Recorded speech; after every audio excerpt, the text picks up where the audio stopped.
Elle est rectangulaire, mais c'est pas ça qui compte. Si vous n'êtes pas encore au courant, vous êtes sur une journée organisée par la Fondation COS et la plateforme R que Marion Brossard va donc présenter avant de démarrer cette table ronde. Si vous étiez déjà là ce matin, normalement vous connaissez au moins deux personnes de plus que tout à l'heure. Donc merci d'avoir joué le jeu, ça a très bien marché, en tout cas j'ai l'impression. On va garder, la plateforme R va garder les fiches, peut-être que vous aurez une manière de les synthétiser, enfin je sais pas, mais en tout cas garder trace de ça, au moins pour savoir quelles chansons vous écoutez en ce moment, puisqu'on ne pourra peut-être pas les diffuser aujourd'hui. On va te laisser parler 3 minutes, Marion, pour que tu nous resitues un peu ce qu'est la plateforme R. On est dans une table ronde, mais même si on est un peu loin, je compte bien sur vous pour participer, vraiment. Donc si vous n'êtes pas d'accord, levez la main très fort. Je m'arrangerai à vous donner la parole. Si au contraire vous voulez abonder dans le sens de la personne qui a dit une information, faites la même chose. Vous posez une question, enfin bref, vous avez compris, vous pouvez réagir. L'expertise n'est pas que sur la scène. On a fait un choix de casting, mais évidemment on aurait pu aussi vous mettre avec nous. Mais voilà, on va s'y lancer comme ça. Marion, à toi. Tiens.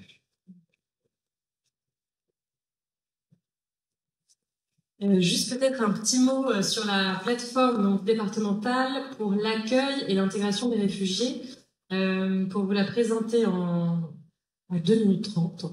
C'est une plateforme qui est née en 2019 à l'initiative donc de la Direction départementale de l'emploi, du travail et des solidarités de la Gironde, qui a confié en fait aux 2 centres provisoires d'hébergement portés par le groupe SOS et la Fondation COS, donc groupe SOS sur Libourne et le CPH, donc Centre provisoire d'hébergement de la Fondation COS porté donc à Bordeaux, confié donc une plateforme d'information, d'orientation, d'accueil et d'accompagnement des bénéficiaires de protection internationale qui ne sont pas hébergés dans le parc de l'asile et qui sont éloignés du droit commun.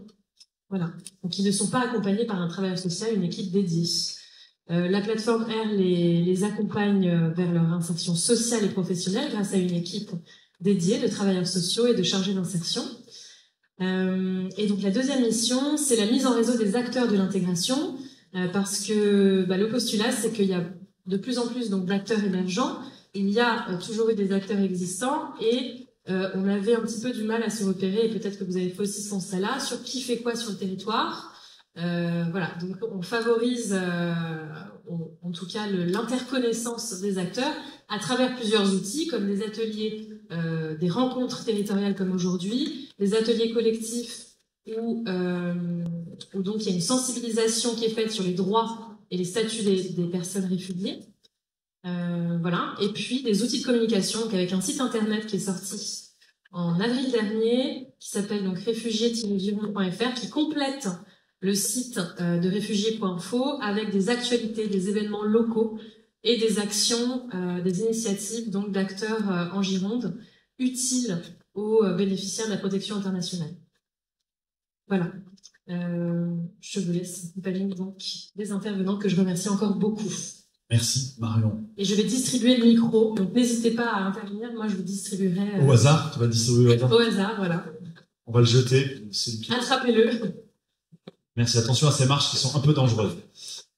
Merci beaucoup. Donc on va faire un tout petit tour de piste pour quand même se présenter les uns les autres. Je vais le faire très rapidement, puis les intervenantes compléteront quand ils prendront la parole. Alors, à ma gauche, je vous présente Monsieur Philippe Bradfer. Vous êtes directeur adjoint de la DEETS, D-E-E-T-S. Vous expliquerez ce qu'est la DEETS, le sigle. On ira chercher un peu, vous avez compris mon combat, ce qu'il y a derrière le D, le E, le E, le T, le S. J'avance un tout petit peu dans mon parcours. Pardon, Noélie et Thomas. Donc, Noélie Orsattelli, vous êtes ici. Vous travaillez au SIAO, vous êtes coordinatrice des dispositifs d'urgence pérennes. Alors, moi qui suis profane, il va falloir m'expliquer ce qu'est une urgence pérenne. Mais c'est ce que vous êtes venu ici nous dire, et pas seulement, bien sûr, merci beaucoup.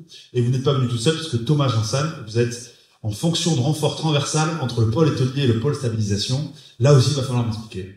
Mais vous avez compris qu'on va essayer de se parler le même langage. Donc, merci beaucoup, vous représentez tous les deux le SIAO, et qui voilà, est un des dispositifs d'hébergement en Gironde, et puis réfugiés sur notamment cette question d'orientation. On y reviendra.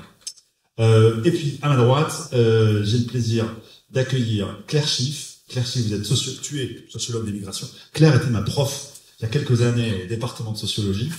il y a quelques années. Et elle y est toujours, bien sûr. Donc, tu es spécialiste de la question des migrations. Tu représentes l'Université de Bordeaux et le département de sociologie. Et Lilian Garissère-Pourteau, bah, ça nous va dire que c'est la nouvelle génération des sociologues. Tu travailles également sur cette question et tu as participé à une enquête que vous avez menée ensemble, à plusieurs enquêtes. Et donc, vous allez venir aussi, peut-être on va d'ailleurs commencer par vous, nous raconter un petit peu le regard que vous posez sur ce sujet. On a décidé d'orienter cette journée et donc cette table ronde sur la question du logement. On va pas seulement parler des publics réfugiés, on va essayer de parler des publics réfugiés dans le parcours de logement. C'est une vraie problématique. Alors le logement est une vraie problématique aujourd'hui en France.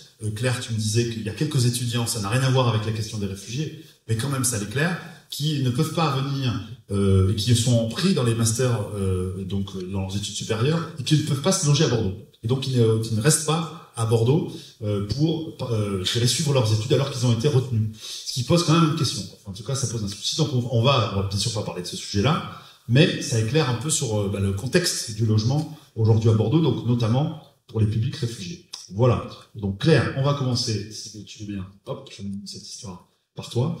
L'idée, c'est que vous avez mené donc plusieurs enquêtes ensemble, et toi tu en as mené quelques-unes également, sur la question des migrations, et en particulier sur les réfugiés. La première question du coup je voudrais traiter, c'est qui sont-ils?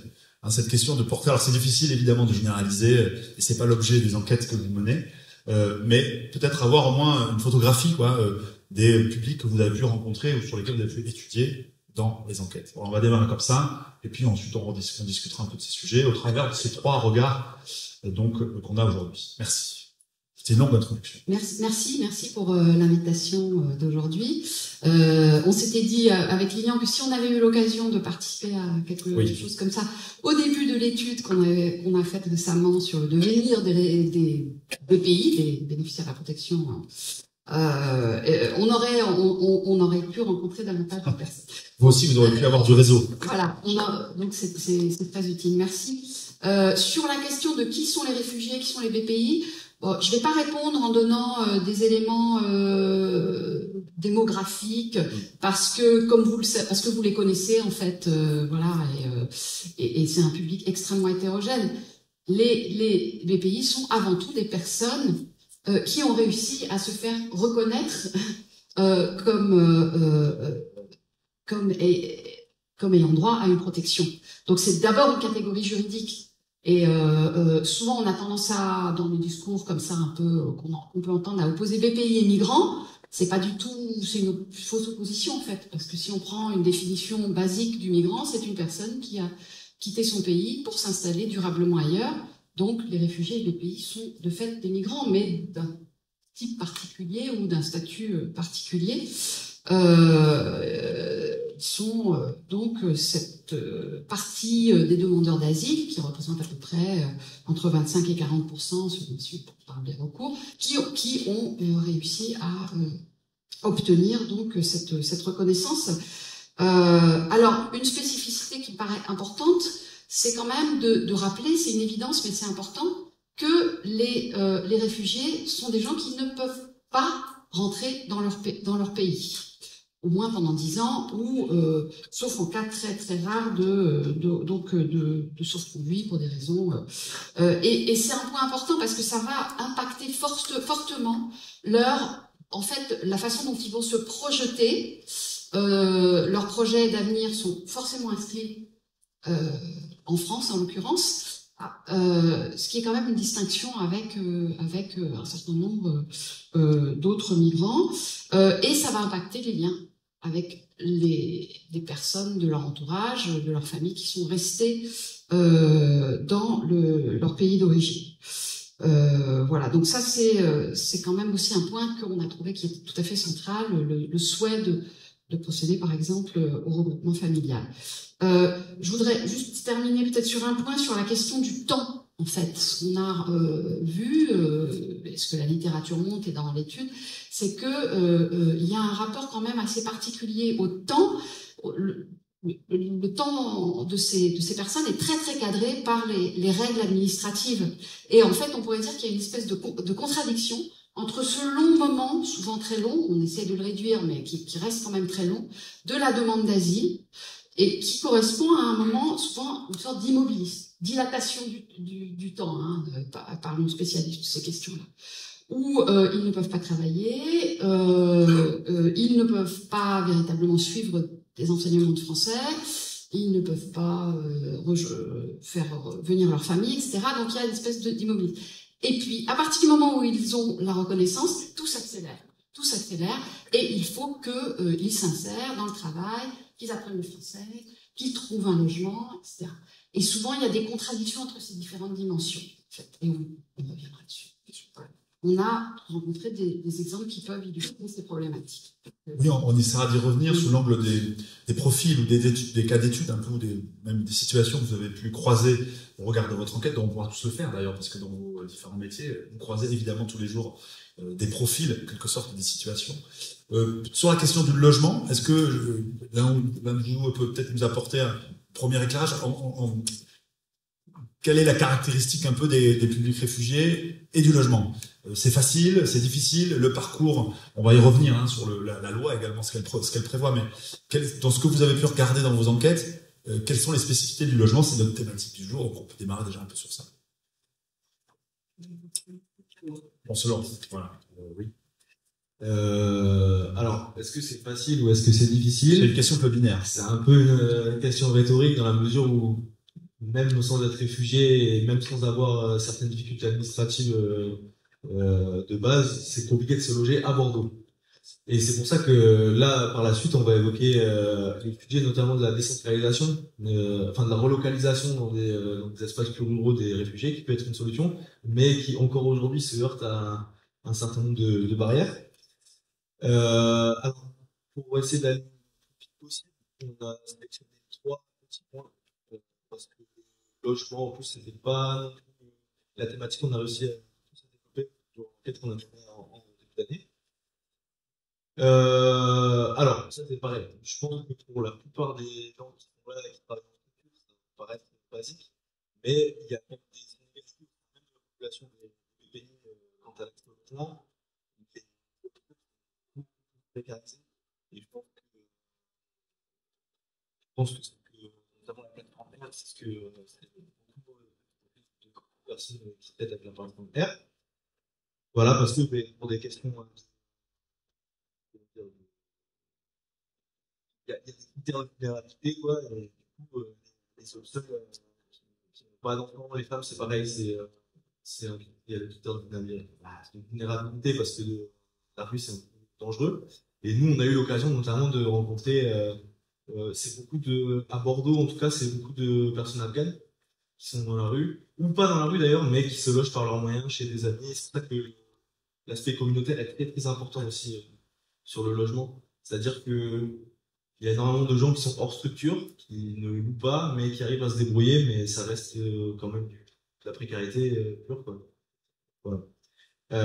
Et dans le même esprit, en fait, ces inégalités elles vont se cumuler parce que le fait d'être suivi en structure, ça permet à terme de trouver plus facilement aussi un logement, enfin d'être hébergé en structure, ça permet à terme de trouver un logement individuel plus facilement, parce que les structures permettent d'aiguiller, et 2, souvent il y a un processus où on va d'abord socialiser le BPI ou le réfugié au système locatif, parce que c'est pas évident pour tout le monde, parce que le système locatif dans d'autres pays n'est pas forcément le même qu'en France.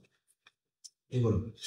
Ensuite, on voulait vous parler, le point numéro 2, c'est la question de la réunification familiale. Alors comme ça paraît pas pour le logement, mais ça exacerbe énormément les problèmes vis-à-vis du logement, et surtout pour les hommes seuls en fait.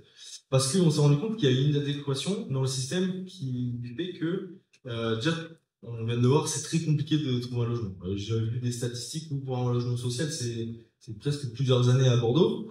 Et quand l'homme seul va réussir à avoir un logement, évidemment, on va lui attribuer un T1, parce que on va essayer de faire une bonne allocation des ressources. Et la question se pose de faire venir la famille, c'est-à-dire, est-ce qu'on attend encore 2 ans avec une famille, donc des fois 3, 4 enfants, et habiter à 6 dans 15 mètres carrés. Et à la fois, on peut pas non plus faire venir la famille avant et déposer un dossier pour avoir un logement social, parce que sinon les structures sont déjà saturées et souvent les hommes ne veulent eux-mêmes pas faire les démarches de réunification parce qu'ils ont peur que leur famille se retrouve dans la rue comme eux. Voilà. Et ensuite, je voulais vous parler justement de ce qu'on a évoqué tout à l'heure, c'est-à-dire l'inadéquation emploi et logement dans un contexte de décentralisation. J'ai fait une interview un entretien, on dit, d'un BPI érythréen qui était à la rue à Bordeaux, pour la bonne et simple raison que lui, il était en structure dans un CIAO à Angoulême, mais il trouvait pas de travail. Enfin, il avait, les boîtes d'intérim étaient à plusieurs kilomètres et le réseau de transport était pas le même qu'à Bordeaux. Parce que c'est vrai que Bordeaux, ça coûte cher, mais on a quand même super réseau de transport. Quand TBM n'a pas de problème électrique, mais en principe, c'est plus facile de se déplacer. Et alors, je sais pas vraiment si on a le temps, mais j'avais un extrait d'entretien. Si tu peux dire la parole brute, en quelque sorte. Ah, voilà, la parole brute, exactement. J'ai 33 ans, je suis arrivé en juin 2017 et j'ai eu les papiers en 2018. J'habitais à Angoulême, mais il n'y avait pas de travail. Maintenant que je suis ici, je travaille en intérim. En France, j'ai des diplômes de maçonnerie et dans l'amiante. Je n'ai pas de logement, donc j'appelle le 115, genre dans la rue ou chez des amis. C'est très difficile. Mon assistante sociale a fait des démarches, mais tous les jours j'attends. Depuis 2020 que je suis arrivé à Bordeaux, j'attends. À Angoulême, j'étais dans un CIAO, mais il n'y avait pas de travail. Donc tous les jours, je cherchais de l'intérim, mais il n'y avait pas de voiture.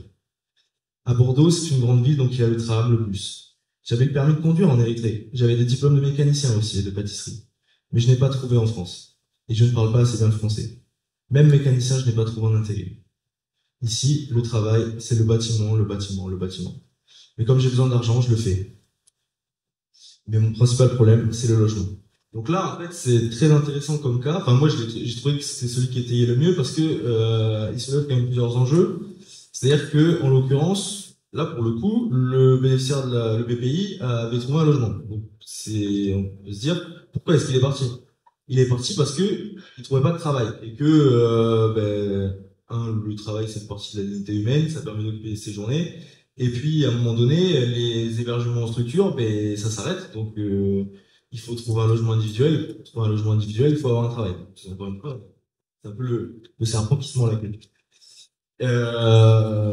Et surtout, ici, le problème central, c'est la mobilité. C'est-à-dire que, encore une fois, on a c'est le serpent qui se mord la queue parce que il peut pas se déplacer. Il a un logement. Il peut pas se déplacer pour travailler, donc il migre. Le système fait que il est sorti du système, en fait c'est la loi. Du coup, il se retrouve à la rue à Bordeaux, mais il peut travailler. Et je formulerai pas de critique ou quoi parce que c'est pas mon rôle, mais peut-être que nous, ce qu'on s'était dit, c'est que ça c'est plus au niveau de la loi, au niveau national, c'est la question du permis, c'est central là-dedans. C'est-à-dire que la campagne, il y a beaucoup de logements et il y a plus de logements disponibles qu'à Bordeaux et surtout c'est moins cher. Donc ça serait peut-être des solutions qui seraient plus simples. Surtout que nous, dans d'autres travaux avec l'air, on avait étudié l'accueil citoyen en milieu rural. Donc c'est vrai que la mobilité c'était très compliqué. Des fois il y avait des solutions qui étaient trouvées comme louer des mobylettes électriques, mais pour certains déplacements c'est compliqué.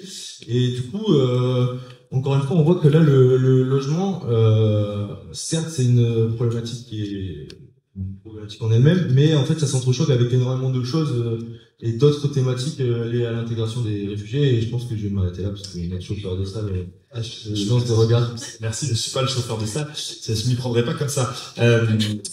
Merci Vivian. On va revenir sur les points que tu as abordés. Les questions d'inadéquation avec le logement, la question de la mobilité.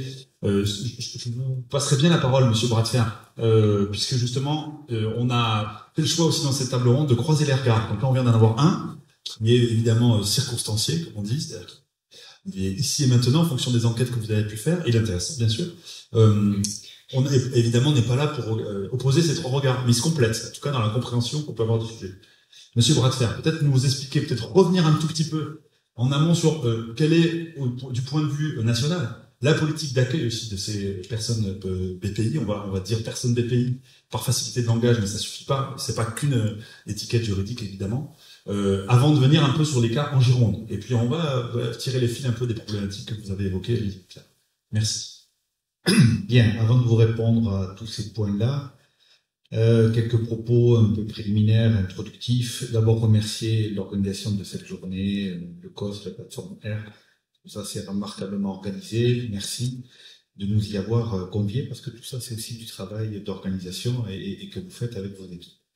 Alors même si je suis cette scène, je suis pas venu tout seul, je suis venu avec Valérie Verger qui va lever la main, que vous connaissez peut-être pas, qui est chargée d'intégration au sein de la direction départementale de l'emploi, du travail et des solidarités. J'y reviendrai dans quelques secondes. Et puis mon collègue, monsieur Étienne Casemajor-Lousteau, qui va aussi lever la main.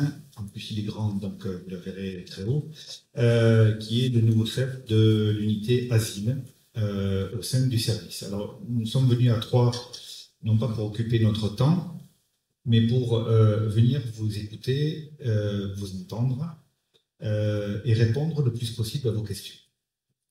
Il faut que cette fin de matinée soit, si possible, la plus interactive qui soit, même si j'ai un petit peu plus de hauteur que vous, à cause de la scène, hein, à cause de la scène, c'est un petit peu plus de hauteur que vous, mais vous n'êtes pas très très loin. Donc mettez à profit, parce que c'est un peu mon ADN, d'aller vers, d'être accessible et en proximité. Si je ne fais pas ça, et si je ne demande pas à mes collègues de faire, non pas la même chose que moi, mais de se rendre ouvert et disponible, on passe à côté de beaucoup de choses. Bien. Donc ne me séquestrez quand même pas dans cette salle, mais faites en sorte de nous poser des questions pour trouver quelques solutions. Ce que je vais aborder là dans quelques minutes avec vous, c'est la situation girondine telle que je l'aperçois, telle que je l'analyse à l'aune aussi de mon expérience de travail. C'est la 7e fois que je passe la Loire. J'ai travaillé il y a 20 ans sur Bordeaux et la Gironde, dans d'autres fonctions. Et j'ai été un peu pétri ces 10 dernières années par les crises migratoires successives. Ça ne me donne pas un regard supérieur au vôtre. Du tout. Ça me donne simplement une expérience et un regard que je vais partager avec des professionnels. Vous êtes des professionnels. C'est comme ça que je vous vois, c'est comme ça que je vous reconnais. Je parlerai du SIAO dans quelques secondes. C'est comme ça que je vous perçois. Et je pense que j'ai pas tort, puisque les réfugiés dont nous allons parler, les personnes dont nous allons parler, c'est vous qui les voyez beaucoup plus souvent que moi. Vraiment. Je suis pas en train de caresser votre ego, je dis juste qu'il y a dans cette salle des représentants d'associations, d'opérateurs sociaux, peut-être de CCS, de bailleurs sociaux. Nous représentons l'administration, je vais y revenir dans quelques secondes très très rapidement, mais on n'est pas au contact journalier, quotidien, de celles et ceux qui ont demandé l'asile et qui l'ont obtenu en France. Dire deux mots de l'ADELS et dire deux mots du SIAO, vous verrez le lien. L'ADELS, c'est la direction départementale de l'emploi, du travail et des solidarités, service de l'État créé le 1er avril 2021, donc vous voyez, il n'y a pas si longtemps que ça, 1 an et demi. C'est tout simplement, si vous retenez ça de manière pédagogique, la réunion de deux anciens services de l'État, la direction départementale de la cohésion sociale et l'unité départementale de la directe, autrement dit tout ce qui avait attrait à l'emploi et au travail, au système d'inspection du travail. Bien. C'est un des 3 services de l'État placés sous l'autorité de la préfète. Donc tout ce que je dirai ce matin, c'est au nom de la préfète. Après, les mots que je choisis, c'est à mon nom un peu propre. Il y a une part d'improvisation. Oui. On voit bien. Je représente la préfète lorsque je signe, lorsque j'écris un courriel, lorsque je téléphone. Je le fais au nom de la préfète. Nos locaux sont dans la tour Innova, une des plus belles tours qui est sur Bordeaux. Enfin, ça n'engage pas moi là pour le coup. Qui travaille, c'est derrière la gare, c'est un immeuble beige de 8 étages. qui est d'ailleurs occupé en partie par Action de Logement. Je salue la présence d'un agent de cet établissement. Et puis, nos locaux sont là, et ensuite, la partie bleue, ce sont des appartements qui ont été achetés. Bref, donc voilà, si vous venez venir à la DETS, nous sommes en face du MIN, du marché d'intérêt national, et derrière la carte Saint-Jean. Pourquoi je cite le SIAO? Le SIAO, pour l'État, c'est le partenaire, je la regarde pour qu'elle sourie, mais souris, c'est le partenaire essentiel de l'État.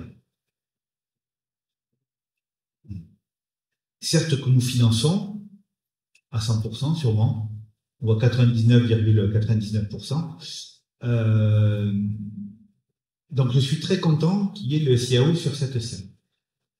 Parce que notre service est en lien constant avec le SIAO. Urgence ou insertion. On regarde la personne qui représente ce service avec vous, monsieur, mais voilà. Les services de l'État ont un outil dans le département, normalement dans tous les départements, chargé de l'accueil et de l'orientation des publics. Ça s'appelle le service intégré de l'accueil et de l'orientation. Ils seront, je dirais, le nombre d'agents que vous représentez, mais c'est pour nous, services de l'État, l'outil majeur de l'observation, de la connaissance et de l'orientation des publics. J'espère que je ne me trompe pas quand je dis ça. Merci d'opiner de la tête. Ouf. Mais c'est fondamental pour moi. Fondamental pour moi. Je parle du SIAO quasiment tous les jours. Et je téléphone, ou moi, ou mes collègues, au SIAO et au 115 tous les jours. Pour traiter et gérer des problématiques d'accueil, de mise à l'abri, d'orientation de différents publics, dans les CHRS, dans les pensions de famille, dans les centres d'hébergement d'urgence. C'est tous les jours. Donc le SIAO, vraiment, un partenaire incontournable. Maintenant, sur le logement, sur l'accès au logement des publics réfugiés. Alors, ce que je vais vous dire, ça vous heurtera peut-être un petit peu, mais au moins, au-delà de mon nom, vous vous rappellerez de ce que j'ai dit. Quelques chiffres, pas très importants. Je ne vais pas vous asséner de chiffres. Je ne suis pas un homme politique ni une femme politique qui manie les chiffres. Mais quand même, il faut avoir les tendances. Les tendances. À peu près 60 000 demandes de logement social par an. Si vous voulez prendre des notes, vous pouvez les prendre, mais écoutez-moi plutôt et vous retiendrez ça beaucoup plus facilement. À l'échelle de la Gironde, hein? Oui, à l'échelle de la Gironde, évidemment. Je parle que de la Gironde, après les autres départements, ça m'est égal. Moi, je suis compétent et responsable sur les départements de la Gironde. 60 000 demandes par an. À peu près 9 000 attributions. Bon. Évidemment, c'est une lapalissade, ça a été dit. Nous manquons, enfin, quand je dis nous manquons, il y a un manque criant de logement social en Gironde. Ça, vous le savez, vous avez dû le lire, vous avez dû l'entendre, même à TV Bordeaux, ou ailleurs, ou dans les colonnes de Sud-Ouest. Il y a un manque criant de logements sociaux. Donc, c'est vrai que le contexte est pas très porteur en Gironde, par rapport à d'autres départements, où la tension est moindre. La tension en deux mots. Tension en deux mots. 60 000 demandes, 9 000 attributions. Dans les attributions, il y a un mécanisme dont vous avez sans doute entendu parler, c'est le contingent du préfet. Ça doit vous dire quelque chose, à la fois tant côté bailleur social que côté opérateurs sociaux, de l'urgence, de l'insertion, et puis c'est-à-dire que le préfet de département, qui est en l'occurrence une préfète, pour une parenthèse, une femme remarquable, Fabienne Bussiot, qui est ici depuis 3 ans et demi, je referme la parenthèse, est très attentive à faire valoir son contingent réservataire. C'est-à-dire que sur 100 logements que l'État a pu financer, elle s'en réserve 30%. 25% pour les publics, 5% pour les fonctionnaires, mais retenez pas cette dichotomie-là. Retenez simplement que le préfet a à sa main, une partie des attributions de logements sociaux. Et qu'elle y veille à ce contingent réservataire pour permettre à différents publics, pas très nombreux, mais différents publics, d'y accéder plus facilement que d'autres. J'ouvre une parenthèse que je referme tout aussi rapidement. Il est vrai, pour pas dire autre chose, il est vrai qu'il y a, en Gironde comme ailleurs, mais dans des proportions moindres, parfois une concurrence entre les publics. Ça serait, à mes yeux, une aberration de le nier ou de le tempérer. Peut-être vous y reviendrez dans vos questions. Donc, l'outil qu'a le préfet, c'est de faire accéder à des publics particuliers, le droit au logement opposable, les femmes victimes de violences, priorité des priorités, non pas seulement parce qu'il y a eu un féminicide dramatique à Mérignac en mai 2021, mais aussi, on a des personnes que l'État estime prioritaires à reloger. Parmi ces personnes-là, il y a aussi les bénéficiaires de la protection internationale, pour lesquels, mes collègues ne seront pas surpris de ce que je vais dire, j'ai l'habitude de dire et de faire qu'on leur déroule le tapis rouge. Vous connaissez tous l'expression, dérouler le tapis rouge. C'est-à-dire tout faire pour notre administration, pour résoudre les problèmes de ces personnes-là. Je ne suis pas le seul à le faire. D'une part, il y a mes collègues, mes serments collègues, il y a d'autres opérateurs, je pense à l'OFI, je pense au SIAO, bien sûr, je pense au SIAO, je pense aux bailleurs. En tout cas, on doit tout faire pour que la France, après s'être honorée de l'attribution du bénéfice de la protection internationale, qui est quand même la protection au monde la plus complète et la plus importante. Ne cherchez pas dans tout l'univers, même pas la peine d'aller sur la Lune, on y retournera dans pas longtemps, je crois, ou sur Mars, c'est sur la planète Terre, c'est la protection internationale. Il n'y a pas plus haut degré de protection. Bien. C'est des devoirs et c'est aussi des obligations. Donc on doit dérouler le tapis rouge pour ces personnes-là.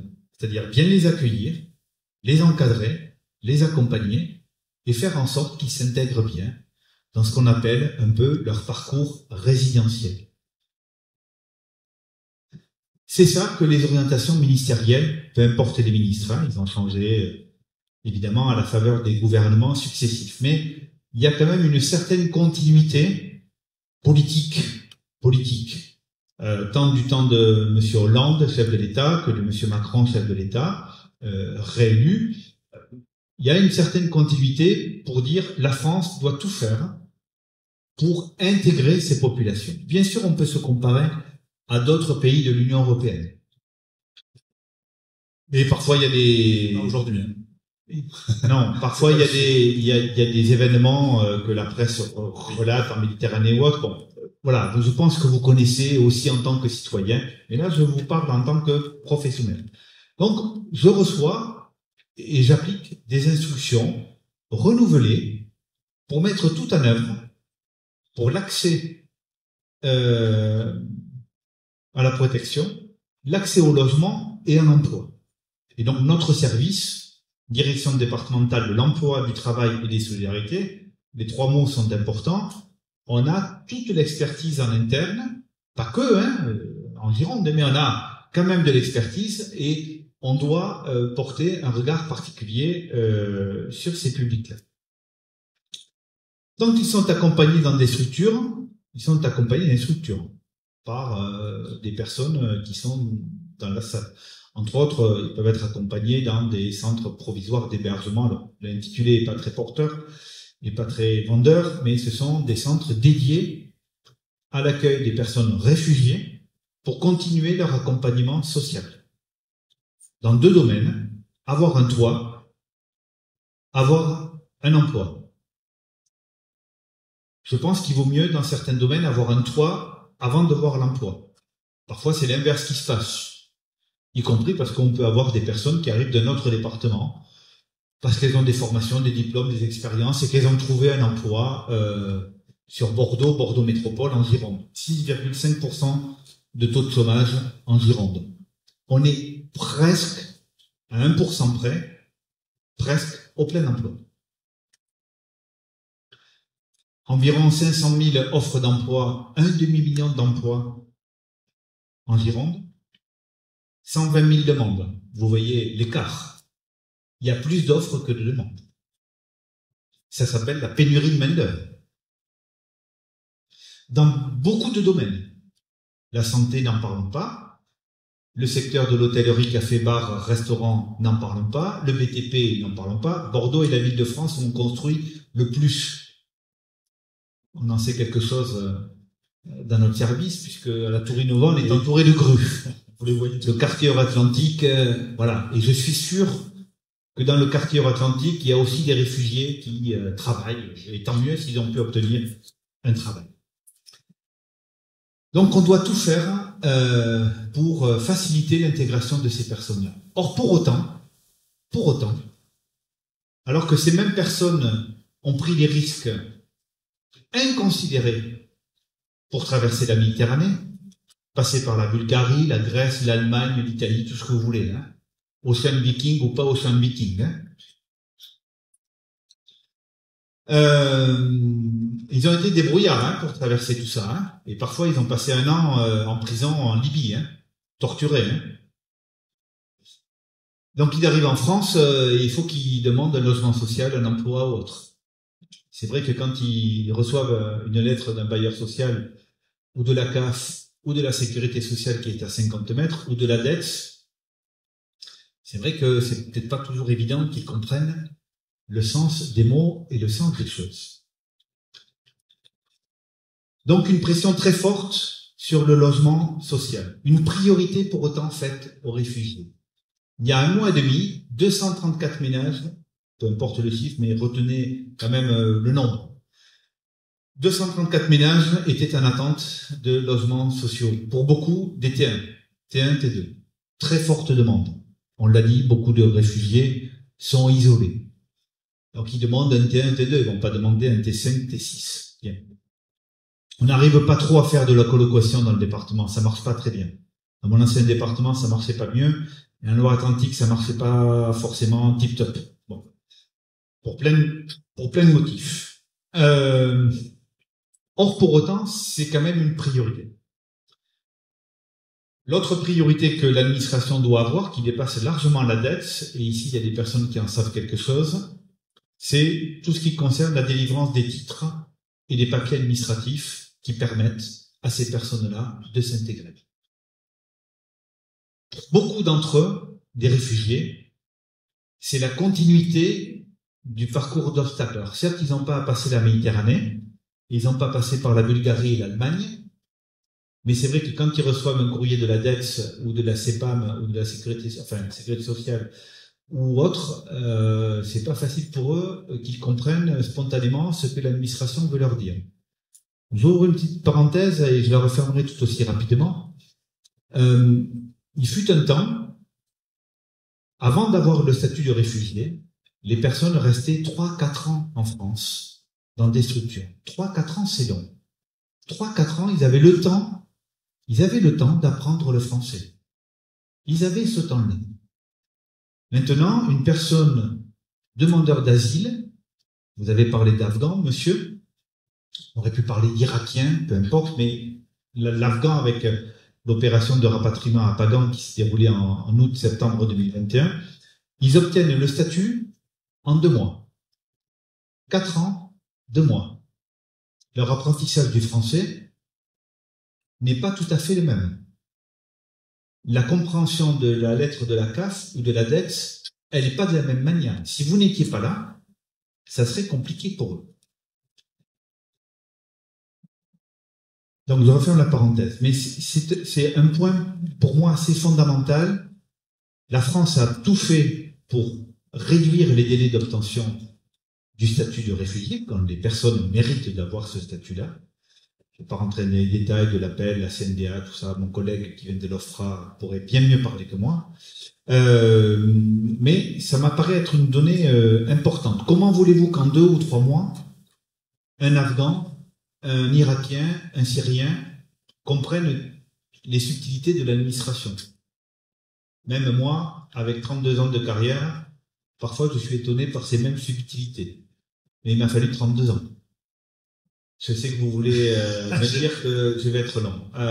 Mais dernière virgule. Et on vous redonnera la parole après. Ouais. Vous faites un peu dans un qui est complet. Je peux pas puisse la partager. Mais bien sûr, Merci. Cette donnée temporelle est à mes yeux importante. Un message que je veux vous faire passer, et je vous demande pas forcément de le partager à 100%. Malgré cette tension qu'il y a dans le logement social, il y a aussi dans des structures de la place. Paradoxalement, il y a de la place.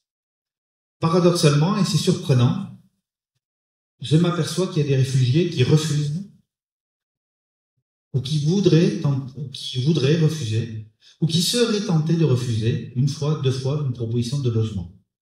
Ça, pour moi, mesdames et messieurs, c'est tout simplement inentendable. Inentendable. Je peux vous choquer, c'est fait exprès. C'est pour ça que vous ne séquestrerez pas après. C'est fait exprès. Tout simplement inentendable lorsqu'il y a une proposition, écoutez-moi bien, lorsqu'il y a une proposition adaptée aux caractéristiques du ménage qui sollicite un logement social ou une place dans un logement adapté, je pense que le réfugié en question, il se doit, c'est son obligation, il se doit de l'accepter. S'il ne l'accepte pas, c'est simple. Son dossier qui était sur la pile là, il passe là. Je pense que tout le monde comprend. Je vous choque sûrement un petit peu, mais c'est fait exprès. Parce que c'est long d'obtenir un logement social. 8 ans, 9 ans. 8 ans, 9 ans. Allez expliquer à les travailleurs sociaux qui accompagnent ces mêmes réfugiés, qui ont du mal eux-mêmes à trouver un logement social, que la personne qu'ils ont en face peut se permettre, sans doute par méconnaissance, peut se permettre de refuser une fois, deux fois. Pas possible, ça. On a gagné 2 fois devant le tribunal administratif pour des réfugiés qui avaient engagé un contentieux avec l'État. 2 fois au mois de juin 2021. Pourquoi vous passez les décisions de justice, les ordonnances du juge? On a fait expulser des personnes réfugiées. C'est contradictoire, On a fait expulser des personnes réfugiées qui mettaient l'État devant le tribunal administratif. Pourquoi pas? Nous sommes dans un pays de droit. Pourquoi pas? On a gagné 2 fois. Depuis, ça fait jurisprudence à la fois en Gironde et un peu en France. Et mon collègue, Étienne Cazomajor, Busto, qui a levé la main tout à l'heure, quand il va devant le juge, chaque fois il gagne. Et s'il perd, lui dit que c'est pas bien. Tout ça pour dire qu'il y a quand même de l'espace pour reloger les personnes. Voilà, je m'arrête là avant que vous me le redisiez, et je serai tout à fait prêt à répondre à vos interrogations et questionnements. Et j'aime plutôt le débat ou la castagne, comme disait Claude Nougaro, à Toulouse. Très bien. Je suis Toulouse. Vous êtes toulousain. Voilà. Oui, la mêlée est lancée. Personne n'est parfait, et même Toulousain à Bordeaux. À Bordeaux. Merci beaucoup. Alors, on vous a demandé un panorama, on a été servi, merci de cette précision. Non, mais je vous taquine un peu, mais l'idée c'était aussi de resituer un peu à la fois le contexte et le cadre. Donc là, pour moi, c'est très clair. Sur votre dernier message, on va le mettre en discussion, en tout cas tranquillement, puisque c'est aussi une journée de réflexion, et je pense que les réalités qui sont les vôtres peuvent être parfois différentes, en tout cas vues d'une autre version, par ceux qui peut-être traitent avec les personnes qui parfois seraient tentées, je reprends vos propos, de refuser cette seule, si j'ai bien compris, proposition de logement. Noélie, Thomas, alors, on se remet en route. Vous avez, Monsieur Bradfer a très bien présenté le SIAO, mais peut-être nous raconter un peu l'un ou l'autre. Ce qui est intéressant, c'est de la réalité de vos métiers. Alors, je sais pas qui veut commencer, Thomas, Noélie. À la fois, un petit état de situation en Gironde, le SIAO, voilà, comment se passe cet accueil, cette orientation, et puis nous donner un peu les enjeux, quoi. Qu'est-ce qui est en jeu aujourd'hui dans votre boulot sur ces questions? Qui veut commencer? Allez, bon, Thomas, merci beaucoup. Alors, je commence. Bonjour. Moi, je viens un peu en tant que représentant du 115. J'ai travaillé quelques temps, là, j'ai un poste qui évolue un peu, mais je pense que je peux parler effectivement, en tout cas, la représenter. Pour ce qui est de l'accès à l'hébergement d'urgence, donc nous on est vraiment le premier palier pour les gens qui sont en errance. Dans les gens en errance, il y a des gens effectivement qui ont un statut de réfugié, il y a tout un tas de publics différents. Je vais revenir sur la problématique de l'emploi. C'est quelque chose, on travaille énormément au 115, dans l'équipe du 115, on réfléchit beaucoup à ça parce que c'est un problème récurrent sur tous les publics. Effectivement, on trouve pas d'emploi. Les gens qu'on a au téléphone, les usagers nous expliquent ne pas trouver d'emploi parce que ils dorment dehors ou en tente. Et c'est tout le problème. Du coup, ils n'ont pas d'emploi, donc ils ne veulent pas trouver de logement. Ils n'ont pas de logement, donc ils ne veulent pas trouver d'emploi. C'est une problématique qui est très récurrente chez nous, sur tous les publics. Voilà, je vais juste... Comment on va aller après. Donc très bien, on partage un peu la situation. Vous avez parlé de la contradiction quand même entre l'offre et la demande là, à l'échelle du département. Comment vous, à titre personnel ou professionnel, en tout cas, vous expliquez un peu ça. En tout cas, à moi qui connais pas bien le sujet, moins que moi en tout cas, comment ça se fait que le serpent, je reprends l'expression d'Emilien, le serpent se mord un peu la queue, elle est un peu triviale, mais il y a des demandes, il y a des offres et pourtant personne ne se retrouve. Et l'un empêche l'autre. C'est-à-dire que le fait de ne pas trouver d'emploi bloque l'accès au logement et inversement. Comment vous l'expliquez d'après votre expérience? Alors, il y a plusieurs choses qui peuvent l'expliquer. Je pense qu'il y a la tension déjà de l'immobilier à Bordeaux. C'est assez individuel. Parfois, il y a des situations administratives chez certaines personnes. Quand il y a des situations administratives qui sont irrégulières, l'accès au logement, c'est toujours plus compliqué. Quand on demande des avis d'imposition à quelqu'un en situation irrégulière, effectivement, c'est un problème. Mais même des gens qui travaillent, qui sont en situation régulière, peuvent avoir ce souci à cause de la tension, ou même si on travaille en intérim, et normalement dans le BTP, effectivement, c'est quelque chose qui ressort beaucoup, que on a beaucoup d'usagers au téléphone qui travaillent en intérim dans le BTP, qui parfois nous donnent leur salaire et on est étonné, ils gagnent plus que nous. Donc ça peut être un peu étonnant, mais ils n'arrivent pas à trouver de logement. Si on rajoute à ça des problématiques aussi plus de l'ordre de l'intégration, ils comprennent mal le fonctionnement soit de l'administration française ou de la recherche, tout simplement de logement. Parfois des gens qui sont un peu laissés, qui essayent de se débrouiller par eux-mêmes. Et on se retrouve dans des situations, effectivement, où il y a des gens qui n'ont pas accès à des logements, qui pour autant travaillent, dorment en tente, travaillent et n'arrivent pas à trouver de logement, et ça peut être assez surprenant sur certaines situations. Je pense que c'est une des conséquences de la tension immobilière aussi à Bordeaux, qui trouve sur toutes les strates de la société, notamment les gens en errance.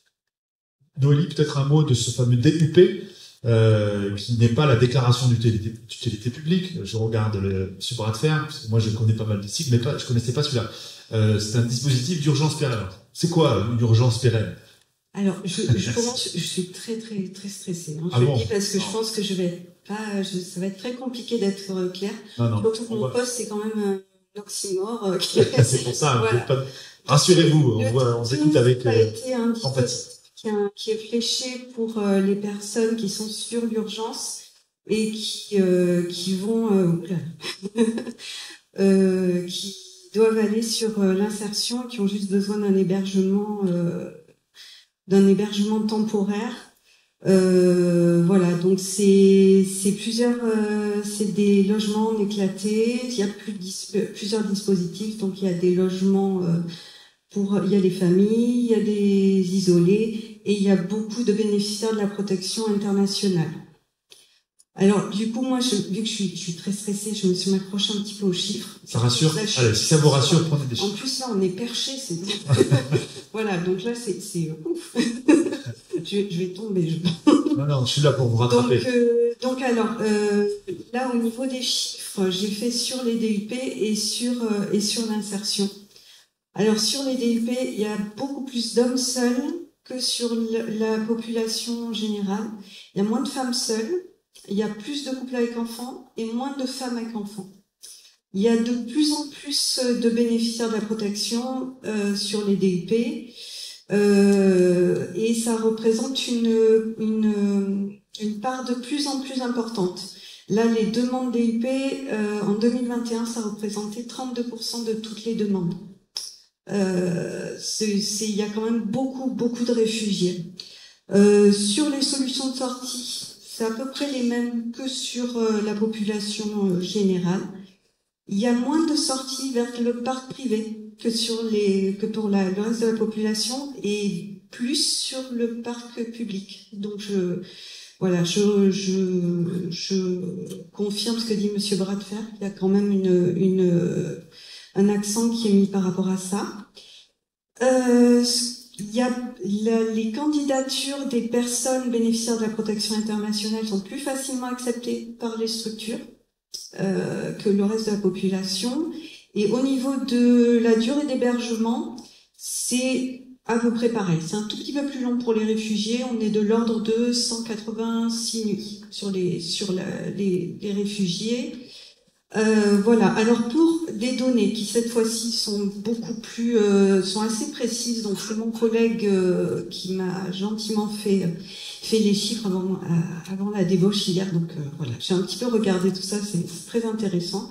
Donc c'est pour toutes les demandes SIAO. Donc toutes les demandes qui ont été créées. Alors, service intégré, comme dit Monsieur Bradfer, d'accueil et d'orientation. Donc, c'est pour les demandes d'hébergement ou d'hébergement accompagné. Là, ça représente toutes les demandes des personnes réfugiées. Ça représente 9% des personnes et 11% des ménages, ce qui est quand même beaucoup. Parce que je voulais dire autre chose.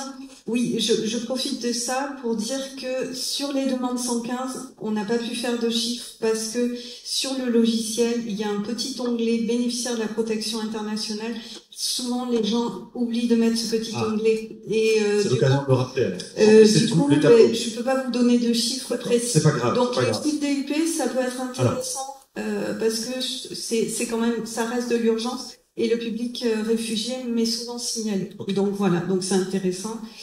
Sur les solutions de sortie, sur les préconisations, ce que je voulais dire qui est très intéressant, c'est que c'est beaucoup vers de la résidence sociale et vers de la sous-location. C'est-à-dire que c'est un public qui est très autonome, qui a peu besoin d'accompagnement. Et c'est pour ça qu'ils sont beaucoup sur les dispositifs DUP. C'est quand même un public que j'accompagne. Pour le coup, vu que je suis toute seule à occuper ce poste pour le moment, il va y avoir un recrutement bientôt. Voilà, c'est un public que je commence un petit peu à pratiquer.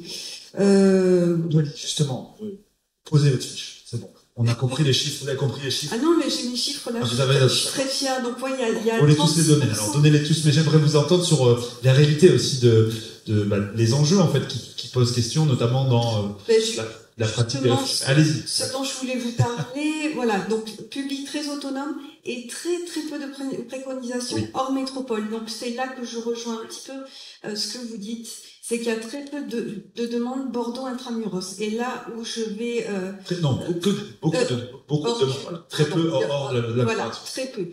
Et c'est un petit peu ce que là où je vais rentrer un petit peu, je vais confirmer ce que dit Monsieur Bradfer, c'est que c'est un public qui est très compliqué, parfois compliqué à accompagner parce que en termes de droit, ça va vite. En fait, les réfugiés, c'est très rapide.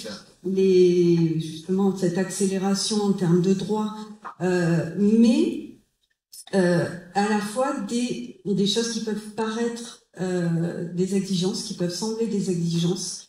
Et du coup, c'est un public que moi je suis amenée à rencontrer pour expliquer que c'est important d'accepter les propositions et souvent, alors là justement, j'ai fait mes petits chiffres. C'est les derniers chiffres. Si je les ai perdus, non. Où sont-ils? Parce que ça, ils étaient intéressants. En gros, pour les demandes de DUP, quand on propose, c'est à peu près le même taux d'acceptation quand c'est des réfugiés que le reste de la population, mais je suis amenée à recevoir les gens. Les sortants d'hôtel, je les reçois parfois plusieurs fois en leur disant c'est important d'accepter parce que si vous refusez, vous serez dehors. Et par contre, là où il y a une différence, c'est surtout pour les sorties.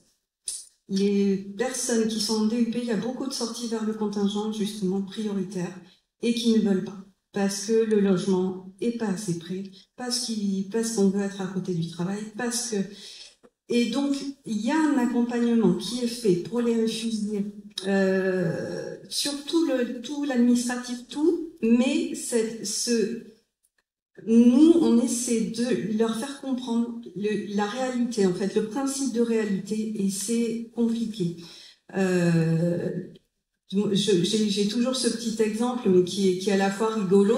On avait une famille et on a proposé un logement DUP. Ils ont dit, il est hors de question qu'on aille vivre là-bas, hors de question. Et c'est à 50 mètres de chez nous. Donc, Chez vous, personnellement? oui, chez moi, ma maison, donc à côté. Puis pour le coup, on a quand même des choses bien. C'est 15% des revenus quand même, donc c'est vraiment pas cher. Et on essaie de leur expliquer vraiment que c'est important, qu'effectivement ils sont réfugiés, ils ont des droits, et ils ont aussi des difficultés qui sont les mêmes que tout un chacun.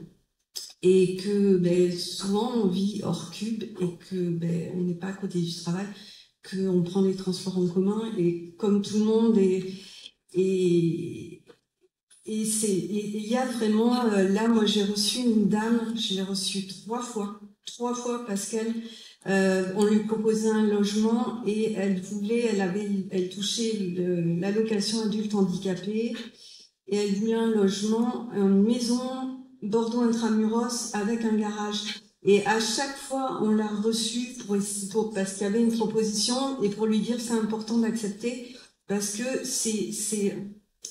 il y a un manque de, alors pour le coup, ça engage que moi, mais je me dis, est-ce qu'il n'y a pas quelque part un soulagement quand les gens ont le titre de séjour et qui se disent maintenant c'est bon, ça y est, en fait, et que tout va suivre, le logement et quand on essaie de dire non c'est compliqué et c'est compliqué pour nous et nous on a quelqu'un qui a été embauché dans notre équipe qui n'a pas pu rester parce qu'il n'avait pas de quoi se payer un logement. Donc, c'est très compliqué à ce niveau-là. Et juste, je termine aussi par une petite anecdote qui était assez rigolote, rigolote parce qu'on a pu rattraper le truc, mais une famille qui est en DUP, qui ne voulait pas un logement, qui pourtant était à la porte du tram. Non, on ne veut pas, on insistait, on a fini par comprendre, mais non, c'est la 3e proposition qu'il faut accepter. Mais non, il faut pas. Et en discutant avec mes collègues de l'IDA, le chef de service, il a dit nous aussi, il y a des gens qui nous ont dit ça. Et il y avait une rumeur. En fait, les 2 propositions, même si c'était bien, c'est la 3e qui est encore mieux. Une stratégie. Voilà, mais on ne sait pas d'où ça vient. On ne sait pas d'où ça vient. Sûr que ça allait vous faire rire. Et voilà, c'était rigolo. Et ouais, dernier truc aussi, c'est qu'on a beaucoup de familles qui arrivent. Alors, c'était l'hiver dernier, je sais pas combien on en avait. Je crois qu'on avait 4 familles qui étaient arrivées d'autres départements pour trouver du travail, qui arrivaient avec les enfants, qui ont lâché le logement et paf. Allô le 115. Et là, c'est un peu parce que effectivement, comme dit M. Bradfer, il passe en bas de la pile à partir du moment où il quitte un logement. Voilà. Monsieur Bradfer, je vous donne 30 secondes, promis. Et après, je passe la parole à Claire qui va nous évoquer la question entre travail et logement. Je vous taquine. Top chrono. Mais et ensuite, on regardera aussi la salle. Vous animez très bien et vous êtes dans votre rôle. On verra à la fin. Prenez 4 secondes. Top, une proposition, je l'ai dit tout à l'heure. Une proposition. Ce n'est pas entendable, pour moi, que les gens aient le choix et disent au 3e, c'est bon. Les associations qui peuvent accompagner ces personnes-là en leur disant tu peux refuser 2 fois et la 3e c'est bon, ce n'est pas admissible. Ce sont les mêmes qui font des manifestations devant la préfecture. Aussi. Je m'insurge contre cette rumeur-là, qu'elle ne prospère pas, comme toute rumeur, qu'elle ne prospère pas, parce qu'on n'a pas les moyens, n'a pas les moyens sur Bordeaux. J'ai bien dit, si vous m'avez bien écouté, et je ne doute pas que vous l'ayez fait, il me reste 4 secondes, une proposition adaptée aux caractéristiques du ménage. Proposition adaptée aux caractéristiques du ménage. Voilà. Et donc, si c'est ça, on accepte. Et ensuite, on fait son parcours. Ensuite, on peut demander à muter au sein d'un bailleur social. Tout ça, c'est classique. Vous le connaissez. Vous le connaissez. Voilà, c'est fini mes 30 secondes. Bravo, merci. Claire, on revient vers toi. Oui, je voulais revenir sur le lien emploi-logement qui a été évoqué à plusieurs reprises parce que c'est quand même un point central. C'est vrai que nous, on avait eu les données de la dette, donc remontées par les différents types de structures. Et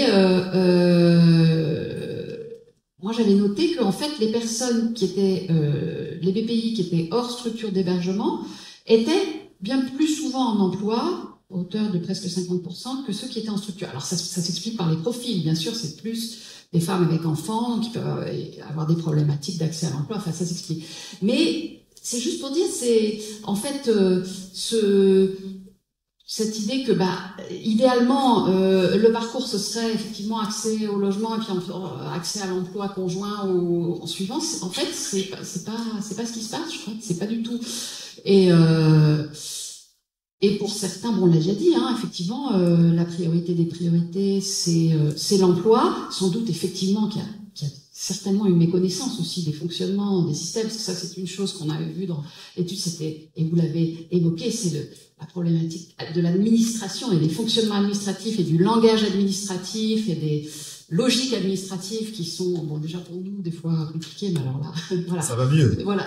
Mais c'est pas toujours mais ça. bon, c'est, donc cette question là, il peut y avoir deux logiques qui s'entrechoquent aussi sur ce que vous dites sur la question des priorités. Oui, si on refuse, bien sûr, mais du point de vue des BPI, des fois. Alors il y a la question du travail, mais il y a aussi quand même la question que Lilian a évoquée, c'est les liens familiaux, communautaires, amicaux, etc., qui sont quand même souvent très importants pour les personnes en général, mais là pour les BPI peut-être particulièrement, de se dire on préfère rester Voilà. à un endroit. Pourquoi ils sont importants ces liens dans... On préfère rester à un endroit où on va aller à tel endroit parce qu'on sait que voilà, on connaît des gens, il y a une communauté, et en cas de galère, bon c'est toujours parce que les situations de sous-location, de colocation, d'hébergement, enfin on en a vu pas mal, même si ça existe. C'est parce qu'il peut y arriver à avoir des personnes qui vont de fait arriver en France par Paris, quoi. Enfin, j'imagine que je suppose, peut-être pas seulement parce qu'il y a des routes migratoires aussi, on le sait, mais on l'a évoqué en préparant ça avec l'équipe de la plateforme, avec parfois des redirections, quoi, qui ont des intentions communautaires. C'est-à-dire, je vais à Bordeaux parce que il y a des personnes qui sont comme moi, quoi, tout simplement. Ce qu'on pourrait traduire dans toute migration mondiale, c'est-à-dire les Français qui vont à Londres vont vivre avec les Français de Londres. Ça n'a pas évidemment les mêmes enjeux, mais se retrouver de manière communautaire, c'est plutôt cohérent, je dirais, pour la vie d'une personne. Lilian, puis ensuite on vient dans la salle. Voilà, il doit y avoir soit des questions, soit des remarques. On va vous laisser la parole. D'où des fois, je pense qu'il y a aussi beaucoup de refus pour des logements quand ils sont loin. C'est parce que je sais, moi je viens de Bergerac, on a de la place. Genre quand on va discuter avec des gens sur place, il y a de la place.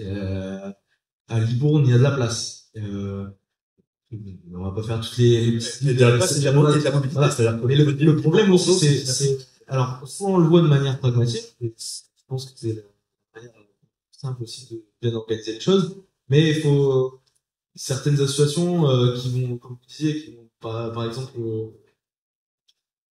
prendre davantage en compte le ressenti des publics, des BPI, c'est que déjà les gens ont migré en France, donc ils ont déjà complètement détruit leur monde, ils sont arrivés, et des fois 1 an pour avoir les papiers, et là on propose une solution de relogement, et bam, ça veut dire qu'il faut perdre encore une fois la situation qu'on s'est créée, avec les nouveaux liens d'attache, que ce soit l'attache communautaire ou simplement des voisins, ils veulent pas une communauté, que ce soit voilà, et donc des fois c'est très violent, et pour certains BPI ils préfèrent rester à la rue, ou enfin on dit à la rue, il y a la rue, il y a dans des tentes, il y a aussi des squats, par exemple à Gambetta il y a un squat qui je crois il a tête, c'est de son occupe, si je dis pas de bêtises. Non mais vous avez de la place encore. Non mais par exemple pour voilà, il y a des infrastructures qui Bref. Ok. Alors, on vient, voilà, il y a sans doute des personnes qui veulent monsieur, je sais pas, Marion, on va faire des allers-retours, merci beaucoup. Si vous voulez bien, comme moi, j'ai pas fait tous les réseaux, vous présenter, puisqu'on a présenté toutes les personnes qui sont autour de moi, et comme ça, c'est pas, voilà. Bonjour. Bonjour. Donc, je m'appelle Monsieur Texera Lionel. Je suis éducateur spécialisé dans un CADA, le CADA du CCS de Bordeaux. Très bien. Je souhaitais réagir vite fait, en fait, parce que j'entends plein de choses depuis tout à l'heure qui sont très intéressantes, mais comme vous le disiez, qui sont éloignées de la réalité de ce que nous, en tout cas, dans le travailleur social, on peut côtoyer au quotidien. Donc, plusieurs points. D'abord, vous avez parlé du temps de la demande d'asile, et moi, je ne comprends pas pourquoi c'est mal que ça prenne du temps. Je trouve que c'est plutôt rassurant qu'une demande comme ça soit étudiée, et que ça demande du temps d'étudier une demande d'asile, et que ce temps-là soit mis à profit pour les personnes. Il y a le souci de l'emploi, il y a le souci du logement, de ce que vous voulez, mais avant tout ça, il y a un souci de reconstruction. N'oublions pas que ce sont des personnes exilées qui ont vécu des ruptures très violentes pour tous. C'est très violent d'arriver en France. Donc, ce temps-là est mis à profit pour ça. Effectivement, la plupart des gens que moi j'accompagne, 99%, me disent « je veux travailler ». Et je leur réponds « eh ben, vous n'avez pas le droit ». C'est comme ça. C'est terrible, hein. Et il y a des postes à pourvoir. C'est terrible. Maintenant, tout passe par la plateforme numérique qui dysfonctionne. C'est terrible, le nouveau système de la directe, enfin, que j'appelle toujours la directe, mais pour dissocier les deux, les demandes d'autorisation de travail, c'est quand même très très compliqué. Donc ce temps-là, nous on le met à profit parce qu'on est travailleurs sociaux et que juste, je rappelle ici que les CADA notamment sont soumis à deux lois essentielles. La nouvelle loi Asile, donc 2018, qui va bientôt être caduque a priori, mais cette fameuse loi qui accélère les choses, et la loi de 2 janvier 2002 qui nous demande de mettre en place des projets personnalisés. Et en tant que professionnel, moi, travailleur social, c'est à celle-ci que j'accorde le plus d'importance, puisque c'est mon métier, de donner la parole aux gens, de les écouter, de construire un projet qui soit, comme vous disiez, adapté. C'est ça mon travail. Tout en étant le plus proche possible de ce qui nous est demandé. Donc ça n'élude pas le réel. Mon travail n'élude pas le réel. Donc je ne suis pas militant. Je vais mon travail. Ce que j'observe moi chez les gens que j'accompagne, dans ce temps qui est des fois long, c'est l'ancrage territorial. Je m'adresse à des sociologues. On sait que l'ancrage, l'intégration, passe par un ancrage d'abord territorial. Le premier repère qu'on a, c'est l'école des enfants, puis c'est la poste, et puis c'est la pharmacie, puis c'est le médecin. Et donc c'est très compliqué au bout d'un an, quand on dit à ces gens, ben, vous allez aller à Ruffec. Là, je parle d'exemple très concret que j'ai vécu, où on m'expliquait, on a essayé de me convaincre, moi, personnellement, que Ruffec, c'était formidable, parce qu'il y avait un intermarché à côté du CPH. Alors là, une fois qu'on a dit ça, on a tout dit, mais en dehors de ça, il n'y a rien à Ruffec. Il y a personne qui était originaire de Ruffec. C'était pas très adapté, c'était pas très adapté. Oh non, et moi-même, étant originaire dans un territoire très, très reculé, je ne cache pas. C'est un bon exemple dans ce que vous dites, c'est-à-dire que parfois, ça c'est complètement décalé par rapport à la... Je peux me dire, alors, sans avec ces personnes, on a proposé à des personnes que j'accompagne des orientations vers la Corrèze, que je connais très très bien, et pas dans les villes de Corrèze. Et donc, quand j'expliquais que le problème de la mobilité allait à un moment se passer, on m'a dit, mais on trouvera des voiturettes électriques. Bon, bref, on est rentré dans un truc, les routes de Corrèze en voiturettes électriques, je le déconseille l'hiver. Donc voilà, par rapport à tout ça, il y a ce temps qui est très long.